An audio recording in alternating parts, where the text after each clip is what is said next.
Ladies and gentlemen, live from the famous ACME Comedy Theatre in Hollywood, this is the ACME Radio Hour featuring the Liquid Radio Players.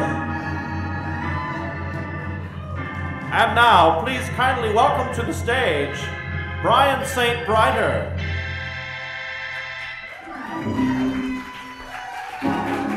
Why, thank you everybody for coming out, and sorry our show is canceled. Good night, everybody. What, didn't you hear? Our scripts were unfortunately not ready due to the writer's strike, and we have no show for you tonight. I'm sorry. What, make it up? You want us to improvise? Well, we can't do it alone. We'll need your help. Are you willing to help? I'm sorry, I couldn't hear you. That's better. All right, then I'm going to rely on you, the radio audience, to help us create a show. How does that sound? All right, tonight was going to be an adventure show, so we'll need a title for an adventure show. Shout out some titles, please. Gypsy! What was that? Gypsy! Gypsy, all right, I heard gypsy. That's part of a title, yes. That's a noun. Any other verbs or adjectives? Morocco! Morocco, anything else? Keep shouting, please. Oh, the creeping hand. The creeping hand, sure. What else do we have? Smoke. Yes, and? Mountain Range Madness. Which one? Mountain Range. Mountain Range Madness. Anyone else? Yes, hello? All right, I heard the Gypsy Gold Mine of Morocco. The Gypsy Gold Mine of Morocco. We combined a bunch of words to make up our title. Now we'll need characters. Now we'll need characters for our show tonight. And can I have a male, a handsome, strong-sounding man like Brian, Breiter, something like that? And yes, how about a more traditional non-space name? Yes? Grant. All right, Grant and Grant D. I heard Grant D. Grant D. Okay, and yes, can I have a name that you might expect to hear, like a sidekick's name? Mitchell. Spunky, and can I get a city in the United States? Seattle. Spunky Seattle. Okay, Spunky Seattle. Can I have a foreign-sounding lady's name? Kiki. Kiki? Kiki. Kiki Lafleur. Kiki Lafleur. Lafleur. Kiki Lafleur. Can I have an ominous-sounding, scary-sounding man's name? Daniel Storm. Daniel Storm? That's pretty scary. How about a scarier sounding name? Voldemort. Volmart? Yeah, that sounds good. Volmart. Just Volmart. With a V, not a W. We don't want to get sued. All right, and can I have another lady's name, please? Lois. Lois, and what street did you grow up on? Cemetery Road. Lois Cemetery Road. Gotta take what they shout out. And can I get a foreign-sounding man's name? Claude. Sorry, Claude. And a last name for Claude? I'm sorry? Enrique. Claude Enrique. He has an identity crisis going on, okay.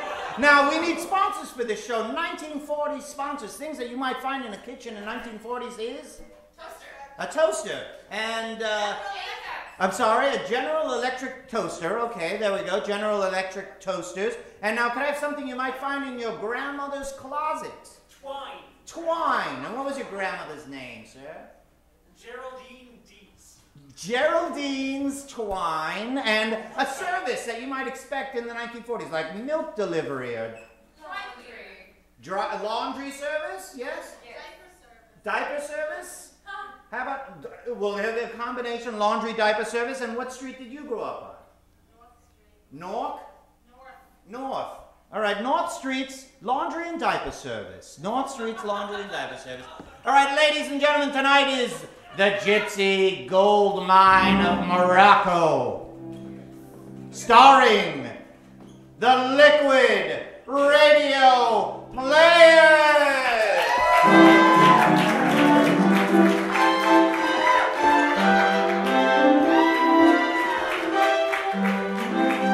That's right, ladies and gentlemen, the Liquid Radio Players, some of the best radio talent in America that made it to the theater tonight. Yes! The Liquid Radio Players presenting the ACME Radio Hour, Adventure Half Hour. Tonight's episode, the Gypsy Gold Mine of Morocco. As we do every week, we find ourselves on another Grant D adventure. Grant D, played by Gary Ray.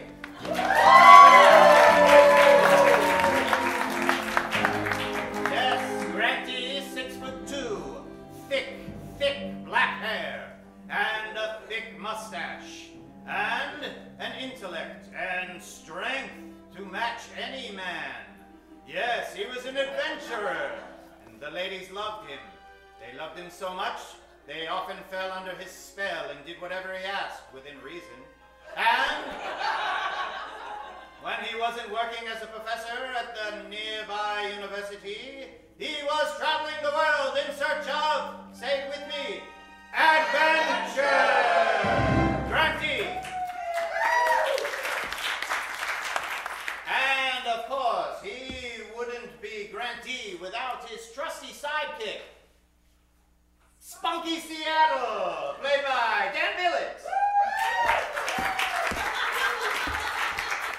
Spunky Seattle from Texas. Yes, Spunky Seattle. Why, Grantee had found him on the adventure show, Adventures in Texas. And that's all we knew about Spunky Seattle, that he was found there. Maybe you'll find out more about his origin. But he was always there with a quick hand and a bag full of goodies that he often used to help Grantee and his adventures. Would he ever find out what happened to his parents in that horrible mine collapse? We'll find out in tonight's episode, maybe. That is Spunky Seattle. And of course, Kiki LaFleur, played by Sue Peahl. Kiki LaFleur, owner of a dingy bar in deepest, darkest Morocco, a piano bar. She was beautiful, elegant, long legs, and a short temper. Yes, Kiki LaFleur was an expat from Paris, France. Mysterious past. What was she doing in Morocco, and how could she smoke 10 cigarettes at one time? We'll find out tonight. Kiki LaFleur. Yes, of course. Lower Cemetery Road, played by Maurissa Afanador.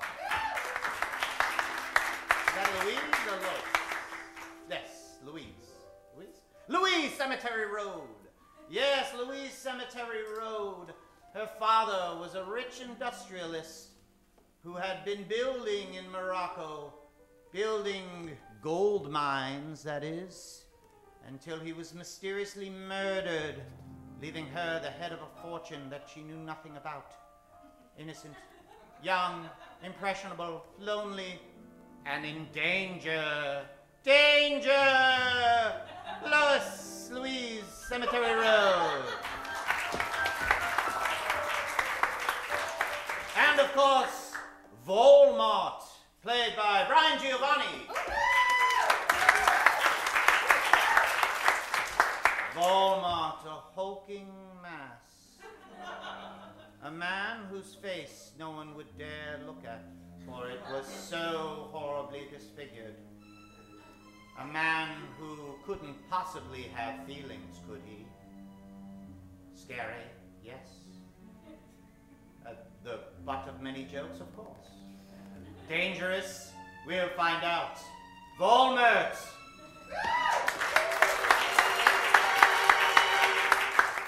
of course, in a dual role, Claude Enrique, played by Brian Giovanni. Claude Enrique, also an expatriate from two countries, Spain and France. He was from the border of those two countries and made his way to Morocco. You could tell him from a mile away from that fez he was wearing. And his mysteriousness was mysterious indeed. Yes, and he was crooked and a weaselly and had a skinny mustache that made you feel that way when you looked in his face. Yes, Claude Enrique! Tonight's show is brought to you by our generous benefactors, General Electric Toasters, Geraldine's Twine, and North Street Diaper and Laundry Service. I'd like to send a special thank you to North Street's Diaper and Laundry Service for taking care of two needs of mine. And now, prepare yourself as our scripts are being handed out to our actors. I will introduce our musical genius for tonight's show, the man with the fingers of radio, that guy over there, Jonathan Green.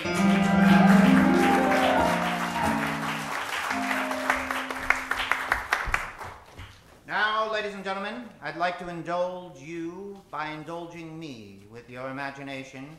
Close your eyes and imagine yourself in a jungle in Costa Rica.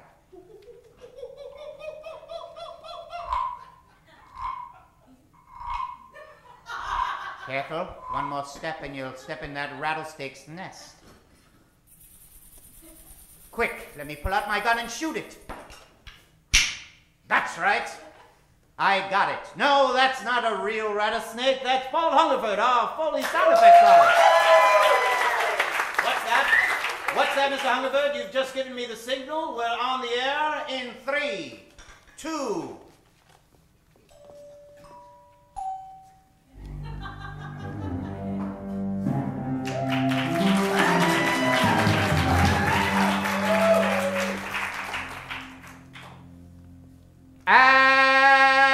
Adventure Half Hour with the Liquid Radio Players. Adventure is my middle name.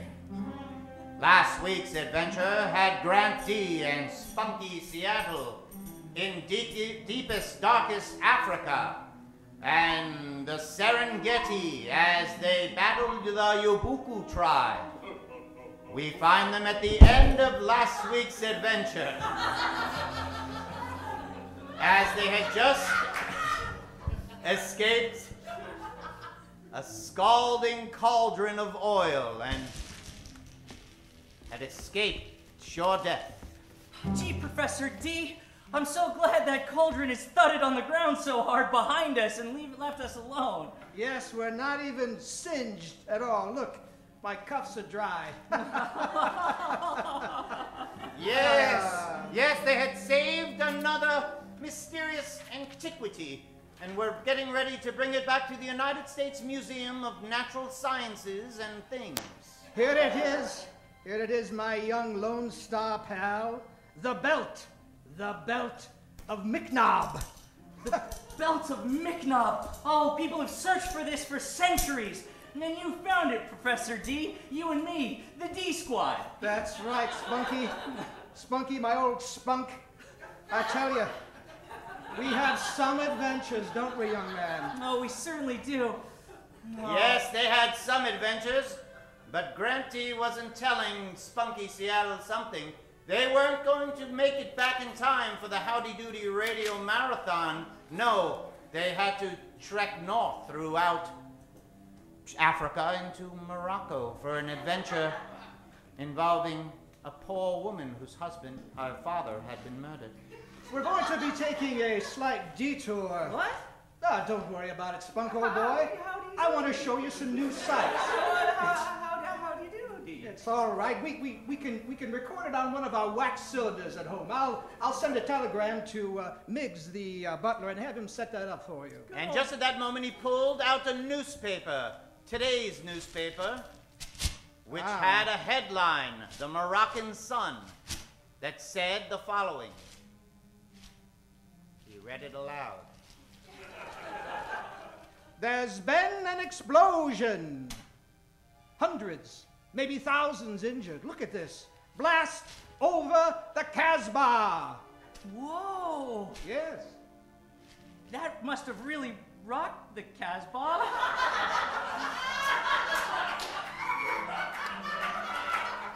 Well, whatever that may mean, spunky old boy, we've got some Casbah carousing to do. And at that moment, the local Moroccan Express pulled up at the railway station where they were standing.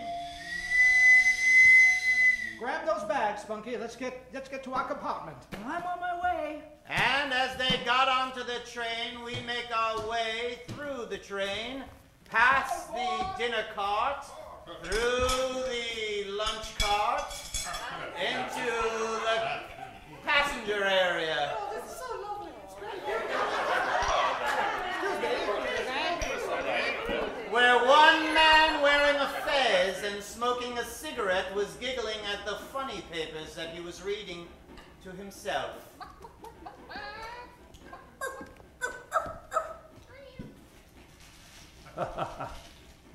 Such a humor upon this page. This frog, leaping to and fro, not knowing his destiny, is most dire. I enjoy myself a good read. Oh, what is that? A knock upon my personal quarters. Enter. Excuse me, sir. I think we're sharing this cabin. Oh, but there must be some mistake. I personally requested a private car. He whipped out his tickets and showed the man his tickets that clearly said passenger car 7294878. There sure are a lot of rooms on this train, but this is ours for sure. Of course, I shall speak with the conductor afterwards. I suppose my hands are tied, young man. Make yourself hospitable. Wow, that's a really interesting shaped bag you've got there. I've never seen one quite like that. It's almost like it's got a... well... A hex? A supernatural trance upon its threads? Well, yeah, I mean, I've seen writing like that, but only in deepest, darkest Africa. Ah, my boy. I've traveled many years and weeks upon the plains of the Serengeti and darkest Africa. Just at that moment, they were pulling through a tunnel. And the lights went out. It was dark. Very dark. And when they came back on, the mysterious man was gone. Hey, mister. You don't have to call me Spunky, mister. We've known each other for years now. No. Besides, it would be Professor if it was anything. Professor, Yes? I wasn't talking to you. There was a man here, and he had a bag, a real weird bag. Now, Spunky, just because you're not going to listen to Howdy Doody, you don't have to go spinning tales about weird men with weird bags. No. Just at that shucks. moment, the announcer shouted that they'd be in Morocco in 15 minutes. 15 minutes till Morocco. Meanwhile, in a dusty piano bar in Morocco City, a woman was just finishing a song about gold. And your bags are full, and your heart is hard, and you'll never have gold again.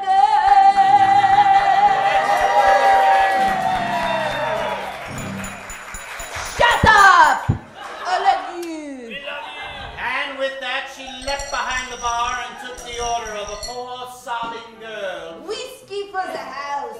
And at that moment, the girl who was trying to drink away her sorrows, who had been there all night, had caught the eye of Kiki LaFleur. Why do you cry, young miss? I'm sorry, but it's just that song hits me to the core right now. What? Are your bags full of gold? My father's bags were full of gold. Yes. No. That's right. She recognized her. She was the girl whose face was plastered all over the Moroccan newspapers. She was Miss Cemetery Road. I saw your face in the papers. Yes, well, my mother was the famous debutante, Mary Cemetery, and my father, of course. I adored reading about Mary Cemetery in the celebrity pages. Poor little girl, you're all alone. What will you do now? Yes, the only surviving child of Charles Road. And all the money, it is gone? No. It was all deep inside the Gypsy Gold Mine. Kiki LaFleur knew well about Gypsy Gold Mine and the curse that went along with it. I am the keeper of those deeds, miss. Oh, why am I telling you all of these things? You're a stranger to me. Yes, but I am a woman. And women understand other women. And there aren't a lot of women in these parts. And at that moment, Kiki LaFleur grabbed the girl by the shoulders and explained the curse of the Gypsy Gold Mine. Listen to me. Do not go into the gold mine. Do not try to retrieve your inheritance there. You must get somebody else, someone you don't care about, because anyone who go into the gold mine do not come out and live for long. Oh, Kiki, you're hurting me. But Their skin, it starts to melt off, and their teeth, it fly out like a popcorn. And then within 24 hours, their eyeballs explode. all right. She let go of the poor girl and left her there sobbing. Because I am French, I must slap you. Must this never end? It is over now. We'll find out what this curse means and what Grantee will do. And who was that stranger? That stranger on the train. And after that, brief word from General Electric Toasters. Oh, well, darn. The toast is all white bread again. Well, I thought I would walk into the kitchen this morning, darling, and smell something freshly baking and toasty and golden. I give up. I am just not the wife you signed up for. It's true, you're not her at all, but we've gotten along. We've gotten to know each other. I feel like I'm just a toaster away from... Oh, excuse me, Donald, Marie. Hi, It's- Barbara. I'm sorry, can I borrow some bread? I have this amazing GE toaster, and I've got no bread to toast again. Well, yes, you can take this worthless bread that's sticking out of my toaster. Oh, and I've got freshly squeezed orange juice, and my legs are shaved and my hair is done, and it's only 7 a.m. Say, darling, I think I have to go and fix something in our good neighbor's apartment. It might take a while, dear. Yes. Oh, well, it's a man's will. Thanks, GE Toasters. G Toasters.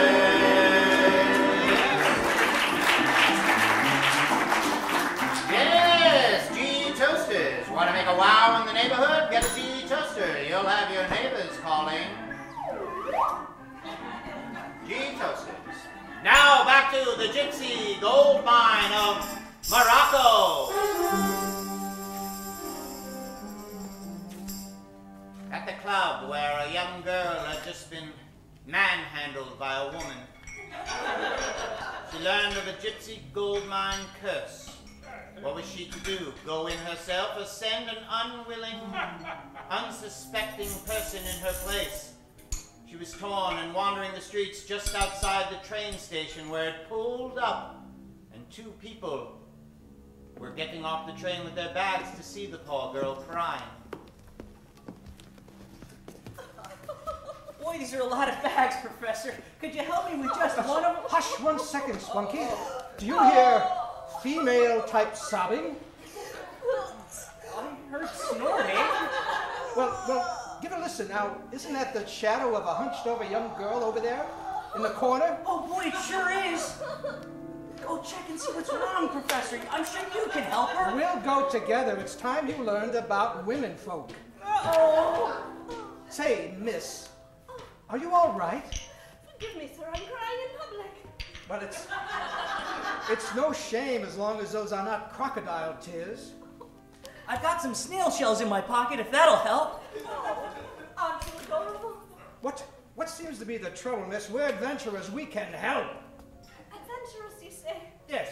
Well, yeah, this is Professor Grant D of the D Squad, the most famousest adventurer in all of America, and now Europe and Africa, too. And this is my assistant, my little Spunk. I prefer Spunky, but... Farewell, Mr. D. Spunky. Oh, I wish I were a trickster. I wish I could pull the wool over your eyes, but I'll just have at it. I've inherited the road fortune. And there was a curse upon my father's gold mine. Yes, Grant D knew all about it. He had read about it in the newspaper on that long train ride from South Africa. Yes, the gypsy gold mine that is so cursed that anyone who goes in will never live much beyond coming out. Oh, but Mr. D, surely an adventurer such as yourself could...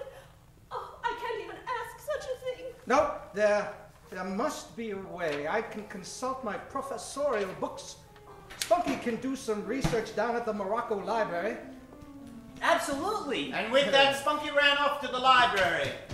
Meanwhile, at the library, it was closed, and Spunky was approaching when he saw a man with a crowbar breaking in. Hey, you! Stop that! I don't know much about Morocco, but I bet that's not how you get into libraries here. What? Why, it is a boy from my train car. What? Yes, it was the same man. He finally felt compelled to introduce himself. And my boy, since fate seems to intertwine our paths yet again, I shall make it pleasantries. My name is Clown Enrique. He dropped a cup, as they do. Pardon me, I have had one too many bottles of Cabernet Sauvignon, and my motor skills are not what they used to be. I don't know how you do things here, but I'm Spunky Seattle. Yes, I've heard about your exploits, my boy. What? Yes, he had heard because when they went in the deep dark tunnel, he changed into the next room and listened to the entire conversation with him and Grant D. He knew all about the reason why they were in Morocco. I have a way of getting into things. People's minds. No, why are you looking at me so funny, mister? Because He was cockeyed. Oh, I'm sorry to point out your deformity, sir. And just at that moment, the two of them burst into the library and Claude Enrique grabbed a book that was right there under Gypsy Gold Mine Curse section. you see, my boy, something of the supernatural, curses, hexes, vexes, charms. They are my specialty. Oh, I remember from your bag. Yes, I shall be making do with this book. Now, you won't tell your master, will you? He held a disc, a spurly, swirly disc that swirled and swirled in Spunky's eyes. Look into this talisman.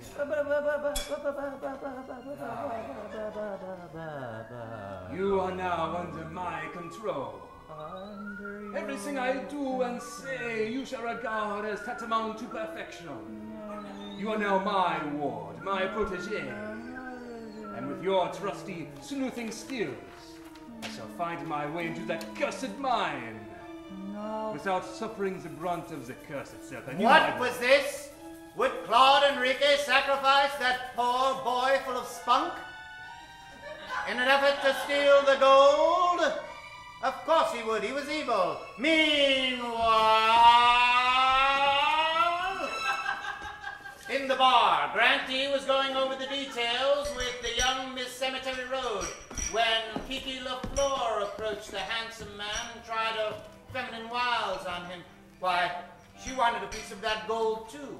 See here, Miss Road, in my History of the Moroccan World in an atlas, it says right here that the gypsy curse can be lifted, but it will take much gold, much diamonds, and an elusive French liqueur.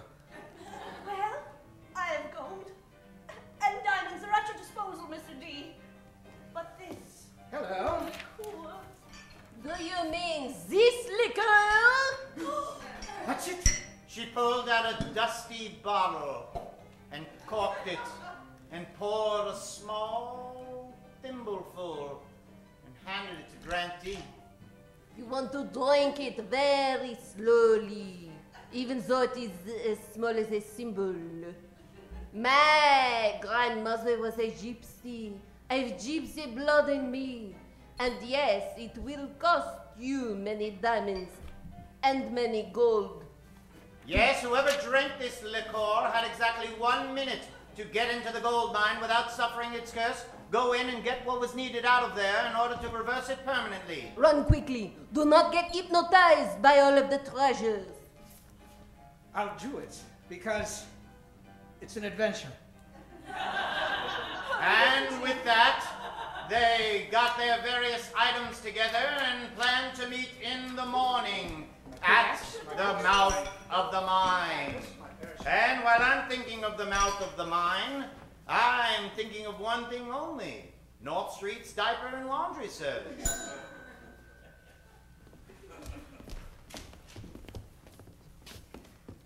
I'm not a doctor, but I'm Susan St. Peahl, radio personality, and I am standing here with a doctor who can vouch for all of the magical and adventurous qualities of North Street's laundry and diaper service. That is right, Susan St. Peahl. North Street's Diaper and Rubber Service offers you the most wonderful services in removing refuse and diapers from your home personage. If you wish to traverse upon the shores of cleanliness and your kitchen is a spectacle as the pearly gates of heaven itself, use North Street's Rubbish and Diaper Removal Service. Thank you, North Street's Diaper and Laundry Service. North Street's Diaper and Laundry Service. Yes, 14 out of 37 doctors agree. North Street Diaper and Laundry Service will cure gout. Thanks, North Street Diaper and Laundry Service. And now back to the Gypsy Gold Mine of Morocco. It's dawn. Grantee hadn't even noticed that spunky Seattle wasn't there. He was restlessly sleeping when he awoke to find a boy standing above him, with a dagger in his hand. What's that glinting? Must kill Professor D. Spunky, is that you? Must Spunky. kill Professor D. Spunky, I don't want to hit you, but I will. Okay, ow! That's enough, Professor D! Ow! Wait a second, where am I? Ow! Sorry, I was miles. That's enough! I'm fully recovered! I was miles away there in a frenzy of violence. Where am I? You're in our hovel in Morocco, and you were supposed to be at the library, young man. Well, I was at the library. And? And, well, that's all I remember. What's this amulet in your pocket? Well, I don't know. Have you been playing craps again with the locals? Oh, gosh, Professor, I don't know. And what was this? A crumpled map in his other pocket? A map illustrating the back door entrance to the Gypsy Gold Mine? Let's see that parchment, Spunky. Spunky, pull up your Aramaic from the recesses of your brain. Of course. What does it say here in this lower corner? It says, Grantee knew exactly what that meant and translated it for the boy. Of course. It says you must enter from the east when the wind is from the west. Only you must enter backwards. And just at that moment, he noticed a queer smell from the map. It smelled of French liqueur. I know that aroma. I know it all too well. But Spunky struggled in his mind, struggled to remember what had happened last night, but couldn't. He just had visions of a dropped cup and a crowbar. Spunky, you're firing. I'm trying to remember. Crowbar, drop cup, a man of dubious ethnicity and nationality. Suddenly there was a scream. It sounded like it came from the gold mine. That's one loud scream, Spunky. Quick, let's get a rickshaw and get over there. Just at that moment, a Chinaman pulled up in front of the building with a rickshaw. They must be twins. All right, now, travel as fast as your little legs can carry. I'll run right alongside the rickshaw, Miss Professor D. And as they ran along the rickshaw, we find ourselves at the gaping hole of the mine, where Miss LaFleur was talking to one fez-headed man. You failed again. Well, Kiki, I used the gypsy curses just like you told me to. That's right. But when I was on my way here, my rickshaw driver ran faster than theirs. They are here any minute. Well, but I personally put that curse upon the boy to mislead them. It is gone. He is clear-headed. And with that, they pulled off the burlap sack of the girl who was underneath it, tied up. She was there. They were going to stick her into the gold mine and make her go in and get whatever was in there. No, please. No matter. This girl shall be our cannon fodder. That is right. Go ahead, little girl. We will remove the curse when you come back out. Promise. No. Yes. And with that, they grabbed the girl and they pulled Pride off the boards that covered the front of the mine.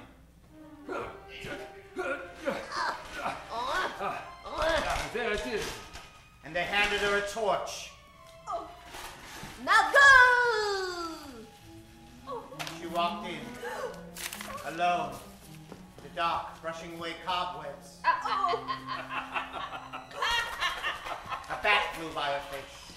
Oh, but you're crying, Lois. Just use your wiles. Surely there's something around here.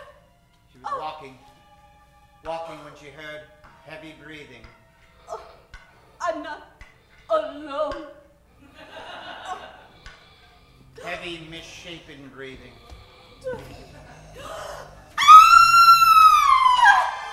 Who goes? Really, sir? I don't know who you are, but I was forced here. And the curse in the cave, maybe you're the curse.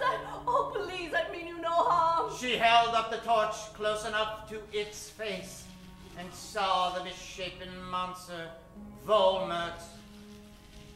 I am the gatekeeper of these treasures. None may challenge the will of Volmert. Volmert, I'm not here for your treasures. I'm just here to... He reached out a clubbed fist and wrapped it around her throat. What would happen? What would happen? We'll find out after this brief intermission from Geraldine's Twine. Do you hear the sound of that marching, America?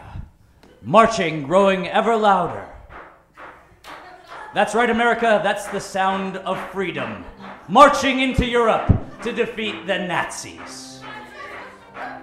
And America, how do those boots march? Why, they're tied with Geraldine's twine. Geraldine's twine, it's 10 times stronger than average twine. It'll keep your boots marching right on to freedom. Thank you, Geraldine's twine.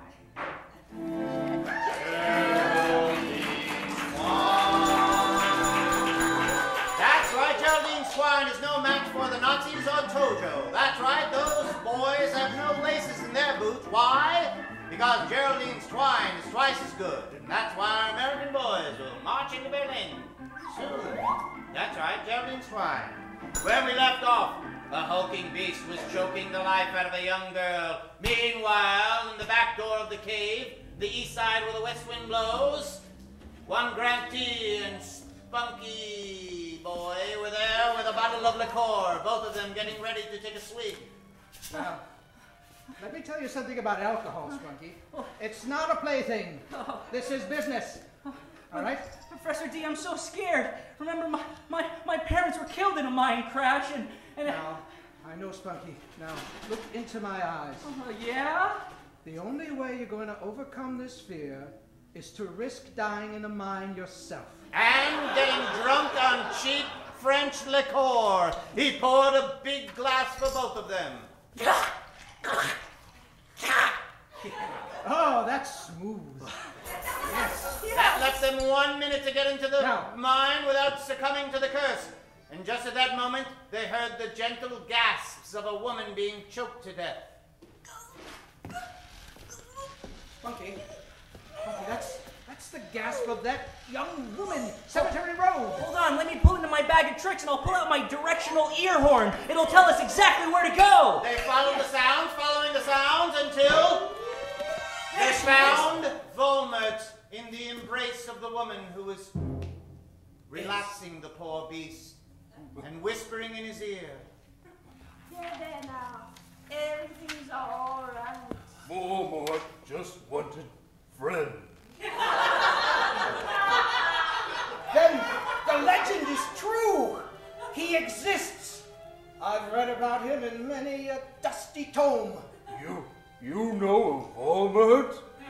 Yes, Granty explained the curse of the lonely, misshapen man. And what he needed to lift the curse was true love. He wandered in here as a boy looking for water. Lost himself in the tunnels of this mine and was never heard from again. There was a creature here, a creature that took over his soul. It was a frog. I hate to interrupt, Professor, but we've only got about 30 seconds left before the alcohol wears off. And just at that moment, at the mouth of the cave stood a Frenchwoman with a stick of dynamite that was lit, and a Frenchman was standing next to them.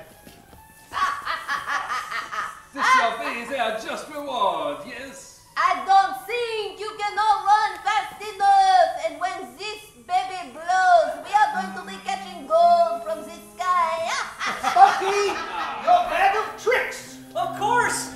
I'll use my discus and cut the wick in half. And with that, he spun like a Greek stud and spun.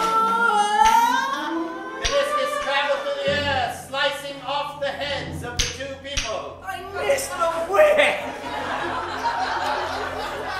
But Volmert, being a giant behemoth, had one choice to make. Not to worry, Volmert has strength. Here, I'll lift the bolters in time for you to go out. Run and save yourselves. Whatever will you do, Volmert? I can die a happy man now knowing that I know what love is and that the curse is forever lifted. And at that moment, the wick reached the TNT and fizzled out. What? Ah, those French wicks. Yes, another disaster averted, and another fortune